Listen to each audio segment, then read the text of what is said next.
Assalamu alaikum wa rahmatullahi ta'ala wa barakatuh. To a wannan bidiyon namu ne za mu nuna muku application mai matuƙar muhimmanci a cikin wayarku wanda yake amfani da WhatsApp ɗinku. To da farko dai idan ka zo ka shiga application ɗinka mai suna Play Store. Idan kuma iPhone ne sai ka shiga App Store. To sai ka shiga, idan ka shiga sai ka danna search, sai ka rubuta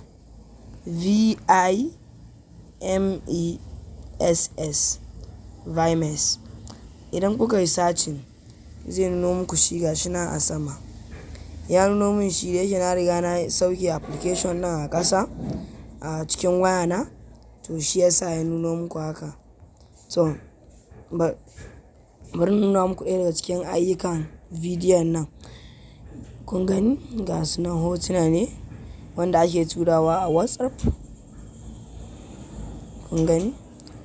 To bari mu shiga application ɗin. Kun ga mun shiga application ɗin ko? Yawwa to gashi nan mun shiga. Yawwa gashi nan. Nan ɗaya daga cikin ayyukan da yake yi. To za mu danna get started saboda shigowar mu ne na farko. Mun shiga, to za mu rubuta abubuwan da muke so. Za mu searching ko da Hausa ne ko da wani yare ne in ka rubuta zai yi. Bari mu rubuta mugun mutum.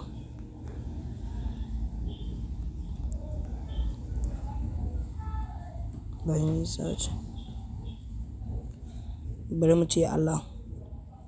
Kun ga ya nuno mana wannan, ya nuno mana hoto na mugun mutum amma bai dace ba wannan. Wannan yayi mugun mutum. Wannan kamar surprise ne. To wannan kun ga nuna kamar mugun mutum. Ga kuma wani.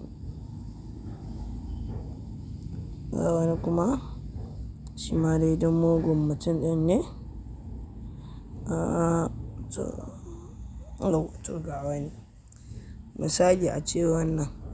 Kun ga ya zo a matsayin mugun mutum, wannan ma ya zo a matsayin mugun mutum. To a nan duk za ka zaɓi irin wanda kake so. Amma in dai kana son su nuno ma mai kyau, to sai ka yi wannan, sai ka rubuta da Turanci. Shi ne zai nuno ma mugun mutum. Idan ya nuno ma sai ka danna share. Idan ka danna share zai tambaye ka a Instagram za ka tura ko kuma a WhatsApp, sai ka tura a WhatsApp. Idan ka tura a WhatsApp,